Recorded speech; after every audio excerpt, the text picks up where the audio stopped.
everyone, welcome to episode 7 of Driving Newfoundland. Today we make our move to New Perlican. We take Highway 1 from the Botwood Highway and make our way east. We then turn onto Highway 80 and endure another pothole-enriched voyage. Enjoy some photos and drone action showing the beautiful coastline around New Perlican. So sit back and relax, don't forget the snacks, and join us on another epic adventure. If you enjoyed this video, then please like, share, and subscribe. Have you been to Newfoundland? Tell us about it in the comments section. Thanks for watching. Enjoy.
Arnold's Cove is a community situated on the eastern side of Placentia Bay. Its landmass can best be described as a peninsula extending out into a small bay from Southern Harbor to Bordeaux Head at the mouth of Come By Chance Bay. The eastern part of the harbor extends over a sandbar into a shallow bay now designated as a bird sanctuary. The southern part of the harbor contains the original cove where people lived and is the main port. Arnold's Cove elders tell us that the community was named after Captain Arnold, who settled there in the early 1800s. In Newfoundland's first census in 1835, the communities of Arnold's Cove, Bordeaux, and Come By Chance were combined to give a total population of 42. By 1845, the number of houses in Arnold's Cove was 5, consisting of 28 people. At that time, there were 4 acres of land in cultivation, yielding 40 barrels of potatoes. There was at least 1 planter and 6 fishing boats in Arnold's Cove.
Jack's Pond Park, located just 5 kilometers from the town of Arnold's Cove, is centrally located between the Avalon, Burin, and Bonavista Peninsulas, making it an ideal location for your next camping adventure.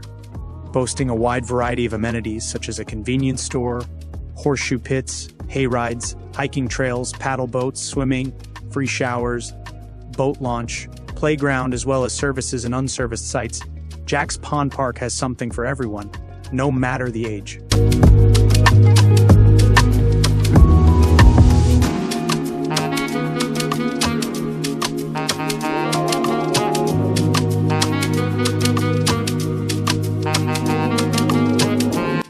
Southern Harbor's history is tied to the larger context of Newfoundland's fishing and settlement, particularly with Irish and English influence, though specific details are limited in the provided search results. The area, like much of the province, was a site for seasonal fishing stations, and while some specific historical records mention a large whaling factory in the nearby Williamsport and another in Henley Harbor, little is found about a distinct history of Southern Harbor itself besides its present-day population, fishing, and early settlement. Similar to other communities in Newfoundland and Labrador, Southern Harbor was likely a seasonal fishing station before becoming a more permanent settlement.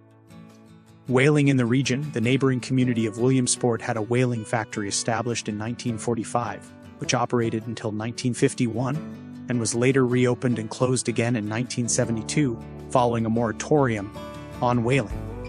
The present-day population of Southern Harbor is 313, according to the 2021 census.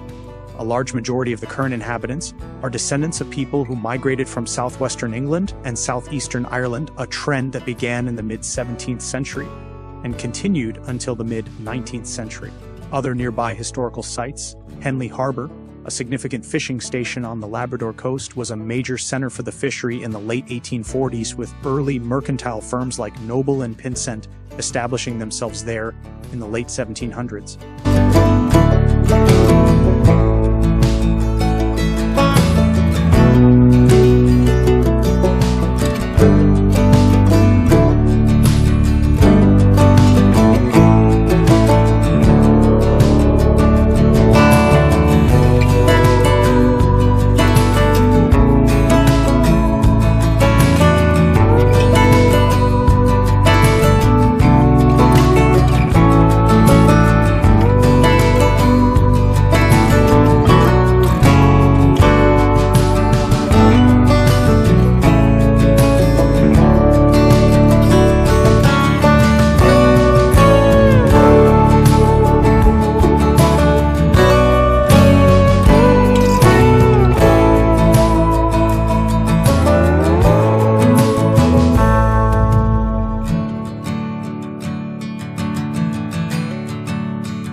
Little Harbor East likely served as a migratory fishing port as far back as the 16th century, with the first permanent settlers arriving in 1865.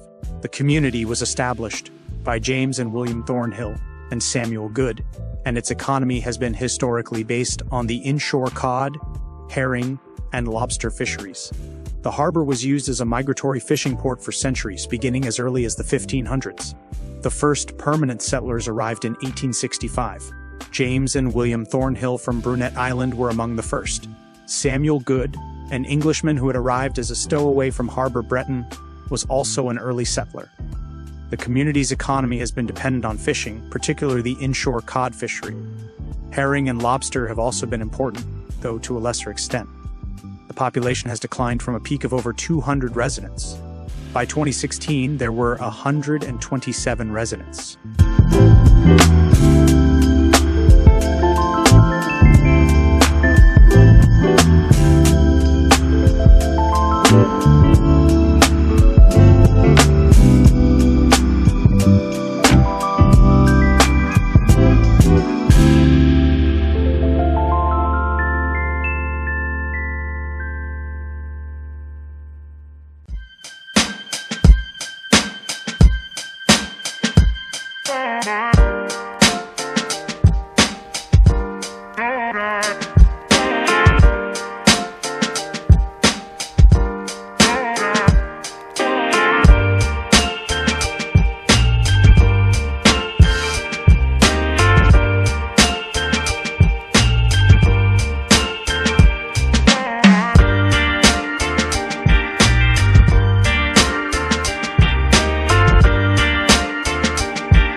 Route 201, known as the Osprey Trail, is a provincial road in the Canadian province of Newfoundland and Labrador.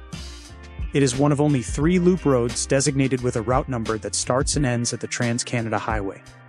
The road spans 28 kilometers and allows for a scenic journey along the southern coast of Trinity Bay.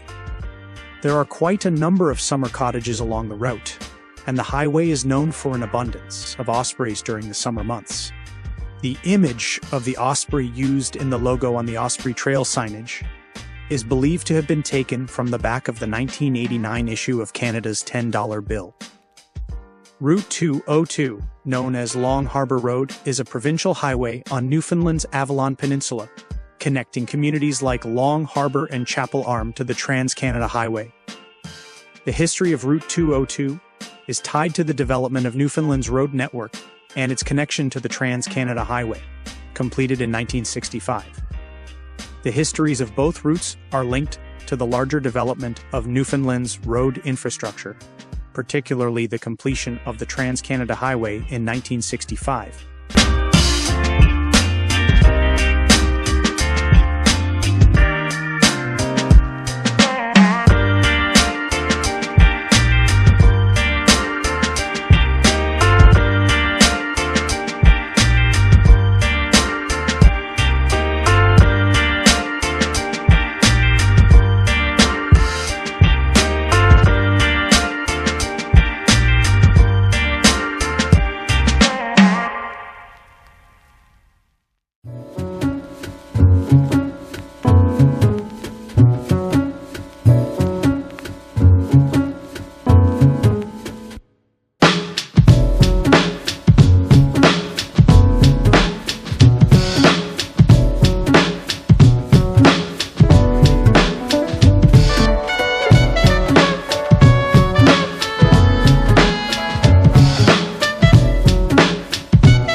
Route 100, known as the Cape Shore Highway and Argentia Access Road, is a major highway in Newfoundland.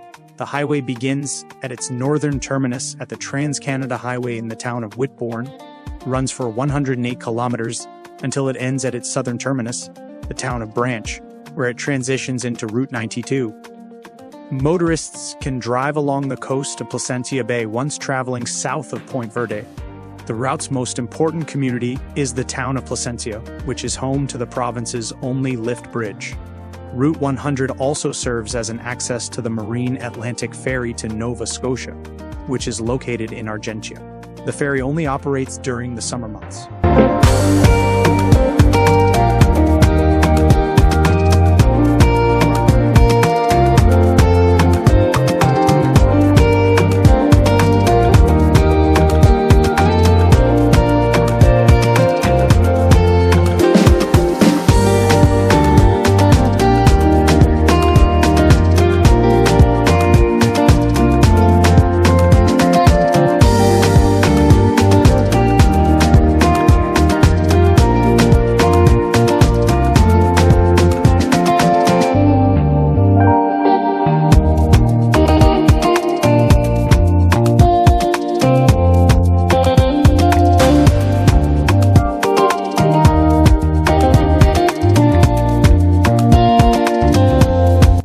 We now merge off Highway 1 onto Highway 80.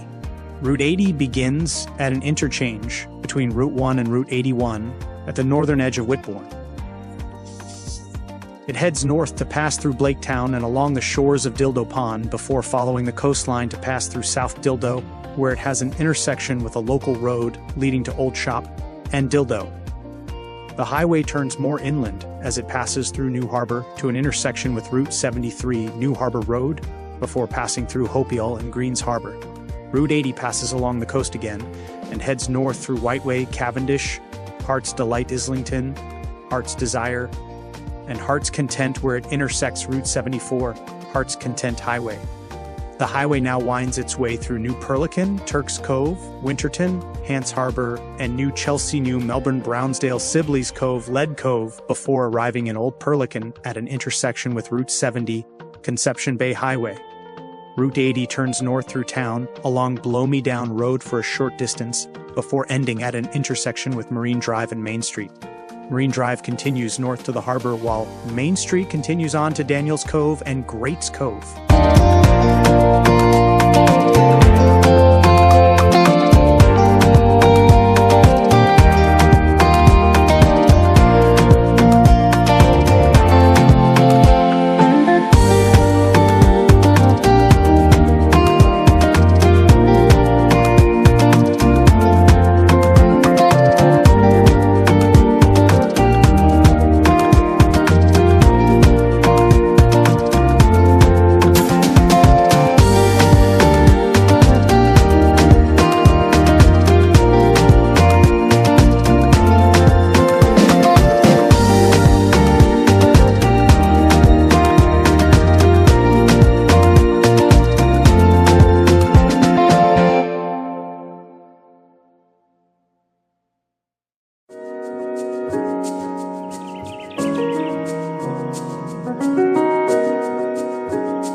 Dildo has a rich history dating back to ancient indigenous settlements, with the maritime archaic and Dorset cultures present by 2000 BC. The town was officially settled in the late 1700s, founded on marine resources like cod and seals, and later played a role in defending against French forces.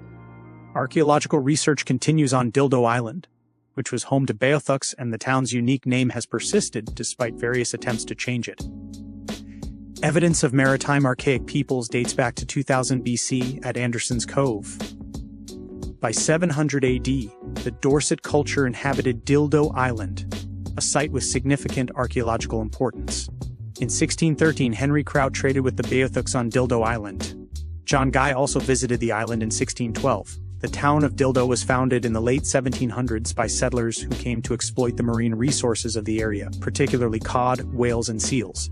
During the early 1700s, Dildo Island served as a designated refuge for people from Trinity Bay during times of conflict with the French. The world's first codfish hatchery was established on Dildo Island in 1889.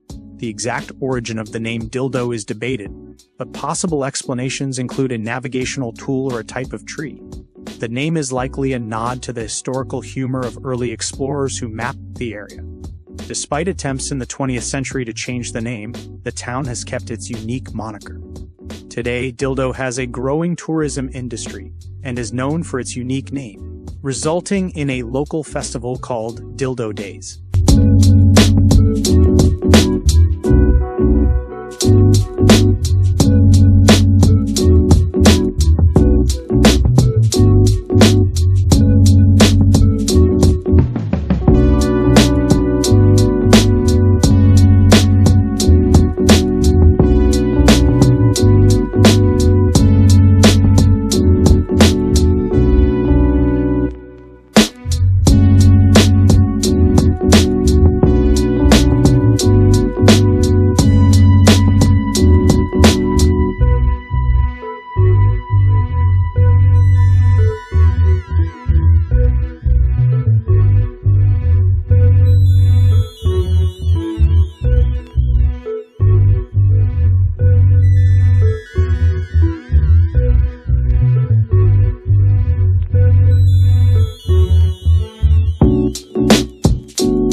Broad Cove is on Kings Island, Placentia Bay.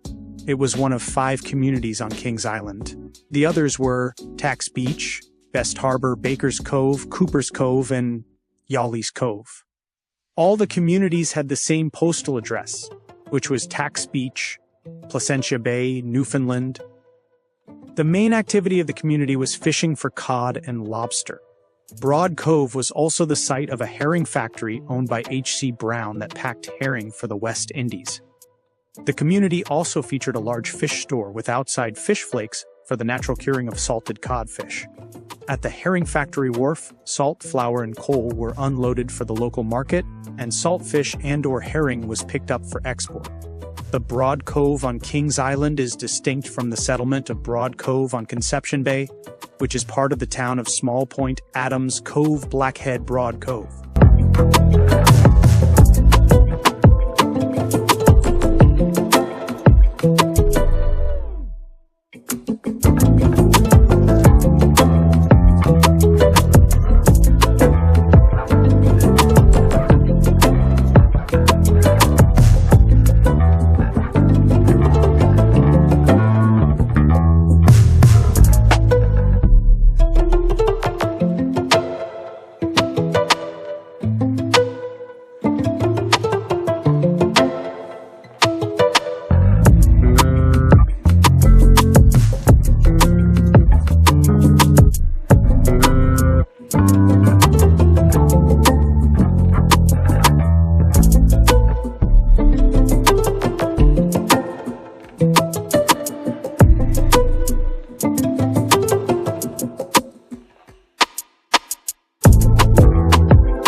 New Harbor.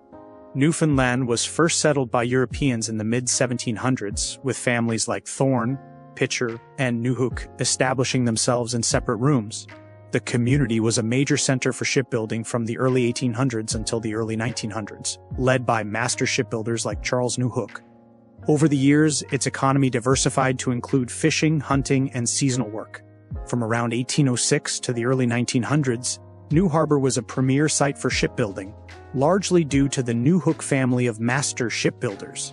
In addition to shipbuilding, residents have earned a living through fishing, hunting, mink ranching, farming, and seasonal work in other locations.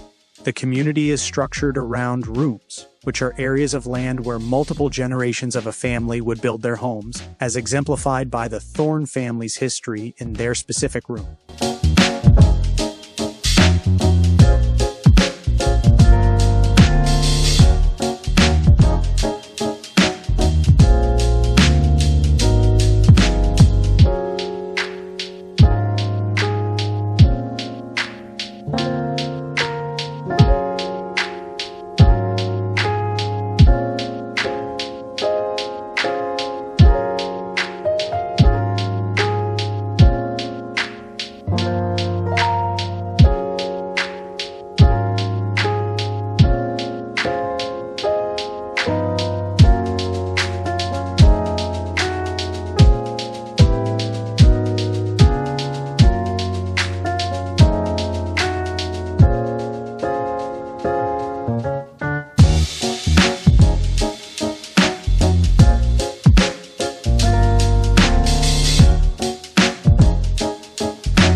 Tilton is on Fogo Island, and its history is rooted in its Irish heritage, with permanent settlement beginning in the 1720s, though it was used by French fishers earlier.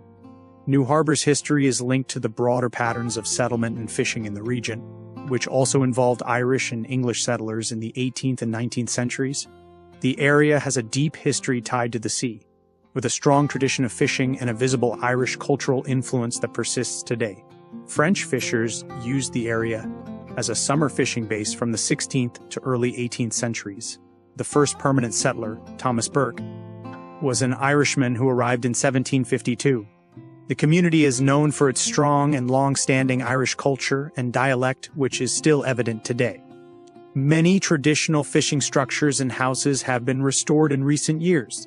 Like much of Newfoundland, New Harbor's history is tied to the large-scale European settlement that began in the 18th and 19th centuries. The population is primarily descended from Irish and English settlers who came to the province. The economy has historically been based on fishing, a common theme in many coastal communities in the area.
The challenging Krautsway hiking trail, which begins in Makinson's Conception Bay, ends in Hopial Trinity Bay. The trail was built following the path described in the Journal of Henry Kraut, who recorded a way made by colonists in 1612 when they walked overland across the Bay de Verde Peninsula from Conception Bay to Trinity Bay in an attempt to meet and trade with the Beothuk. The Hopial Equine Sanctuary provides an opportunity to admire the animal that has long been a proud part of Newfoundland's culture and history. Over 3 centuries, the pony has developed so that it is perfectly suited to the rough Newfoundland environment. The sanctuary is operated by the Horse and Pony Protection Association of Newfoundland and Labrador, a charitable foundation.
Fredericton Whiteway was originally named Whitus Bay and was renamed in 1912 to avoid confusion with Witless Bay.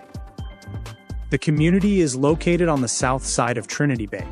It is named after Sir William Whiteway, a prominent pre-Confederation premier of Newfoundland, and a key figure in its political history, though the exact reason for the community being named after him is not specified.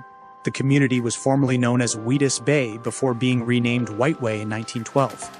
The name change was intended to prevent confusion with Witless Bay, a different community in Newfoundland. Whiteway is situated on the south side of Trinity Bay. The community is named after Sir William Whiteway, a significant political figure in Newfoundland's history. He was born in 1828 and moved to St. John's to work in the fish trade before becoming a lawyer. He entered politics in 1858 and served as premier for a total of 14 years, although his political career was marked by controversy. His political career ended in 1904, and he died in 1908.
Cavendish was originally named Shoal Harbor and later renamed to honor Governor Sir Cavendish Boyle, who composed the Ode to Newfoundland. Established by Irish fishermen in 1786, its economy was based on inshore fishing and agriculture, with later industries including a lobster and a salt fish plant. The town's name might also have a local origin, with some lore suggesting it came from a pirate ship, settled by Irish fishermen named Walsh in 1786, and first mentioned in 1775 sailing directions. Initially known as Shoal Harbor, then Shoal Bay, it was renamed Cavendish in honor of Governor Sir Cavendish Boyle. The economy was based on the inshore cod fishery, salmon and herring fisheries, as well as agriculture, lumbering, and the Labrador fishery. A lobster factory opened in 1901 and a salt fish plant in 1956, which later converted to a fresh fish plant in 1965. According to local lore, the town was named after a pirate ship that plagued the area.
The history of Heart's Delight dates back to at least 1785, as indicated by parish records.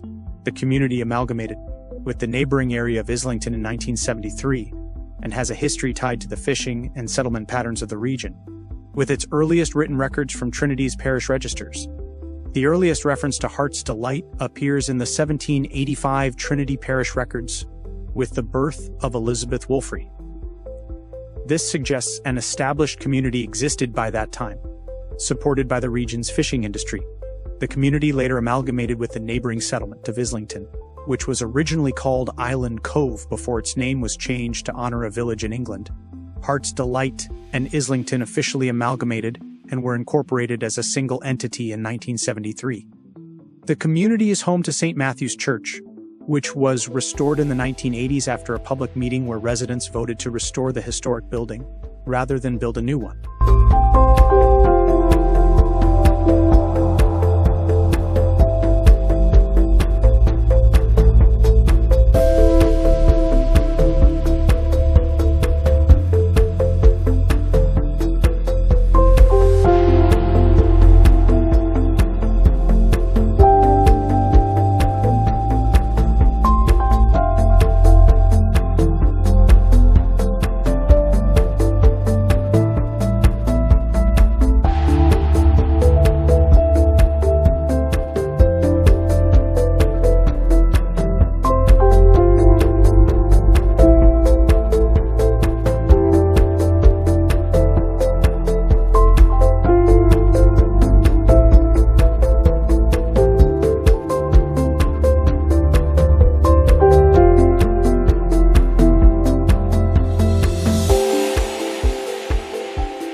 Heart's Desire was officially recognized as a town in 1978 and has a rich history tied to the sea and land, with a legend suggesting its name came from a pirate ship captured around 1620.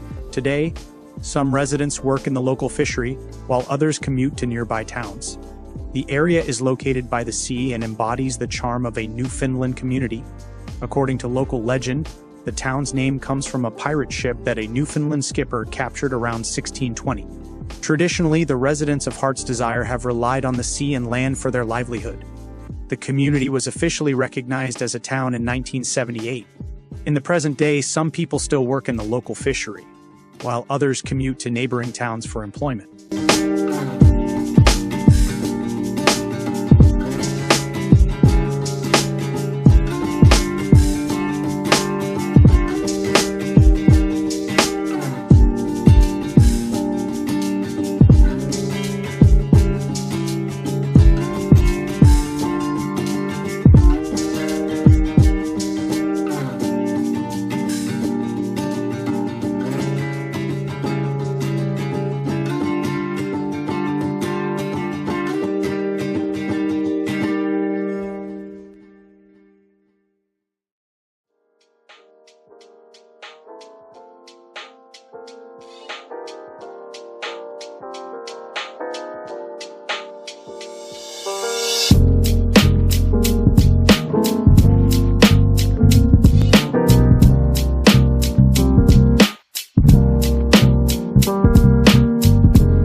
Heart's Content was historically a fishing village before becoming a global communication hub when it was chosen as the North American landing point for the first successful transatlantic telegraph cable in 1866. This cable connected North America to Europe, transforming the local economy and causing the small community to grow into a grandeur town before the cable station closed in 1965 due to the rise of phone communication. The area was a fishing community, settled around 1753, and frequently visited for its rich ocean resources. A variation of the name, Heart's Content, was first recorded in 1612. In 1854, the New York, Newfoundland, and London Telegraph Company was formed to connect Europe and North America via a cable. The company used U.S. Navy research to map the ocean floor, identifying a section called the Telegraph Plateau between Newfoundland and Ireland. Previous attempts to lay the cable failed. After several attempts, the first successful cable was completed in July 1866, connecting Heart's Content to Valentia, Ireland. This connection enabled faster communication between Europe and the Americas, leading to advancements in business, shipping, and weather prediction. The cable station transformed Heart's Content from a fishing village into a larger town. The station provided well-paid jobs, initially employing around 80 people and growing to over 300 during World War I. The station closed in 1965 as telephone communication became more widespread. The former cable station now serves as a museum, preserving the town's history and original machinery for visitors.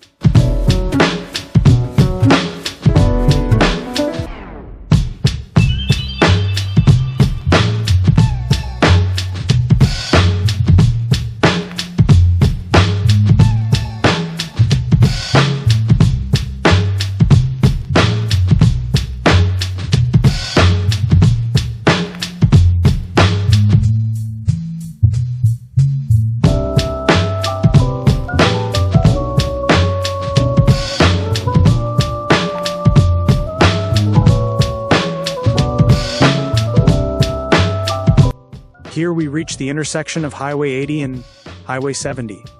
We will be making a left to reach our destination, New Perlican. But first we were getting very hungry from our long journey, so we stop at Lega's restaurant for a bite to eat and a cold beverage. The staff was amazing and the menu was full of home-cooked meals.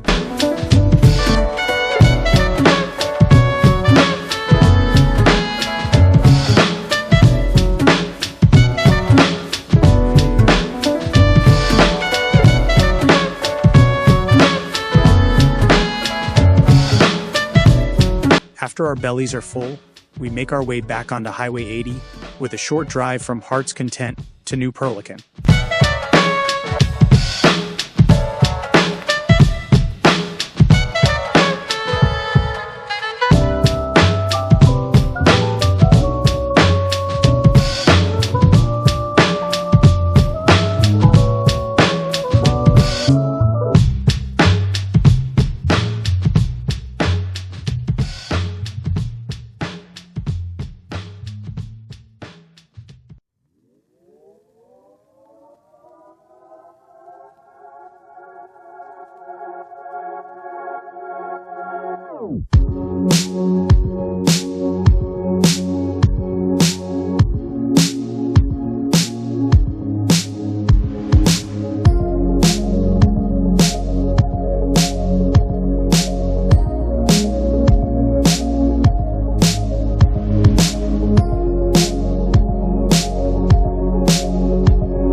New Perlican was established as a fishing station in the mid-1600s and officially founded in 1675, making it one of the oldest in Trinity Bay. It was officially incorporated as a town in 1978. The town has a rich fishing history, evidenced by heritage sites like the Municipal Heritage District and the Liberal Rock, a former gathering place for local fishermen. The area was settled as a small fishing base in the mid-1600s and formally established as a settlement in 1675. New Perlican was incorporated as a town in 1978. The town has a deep fishing heritage, as reflected in its designation as a Municipal Heritage District and the preservation of sites like the Liberal Rock. This site is a testament to the community's history, where men would gather to discuss news and politics, often inspired by the Gerald S. Doyle News Bulletin radio broadcast. According to the 2021 census, the town had a population of 200.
As we reach our New Perlican destination, we get excited about the days to come.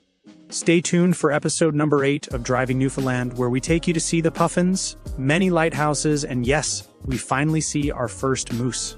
In episodes to come, our journey takes us to the capital, St. John's, where we explore the vast history and coastlines. Thank you for watching and coming along with us on our adventure. Please like, share, and subscribe. Have you been to Newfoundland? Tell us about it in the comments section below. Before we end this video, enjoy a few pictures and a drone view of the New Perlican coastline. Thank you and see you in the next video.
Bye.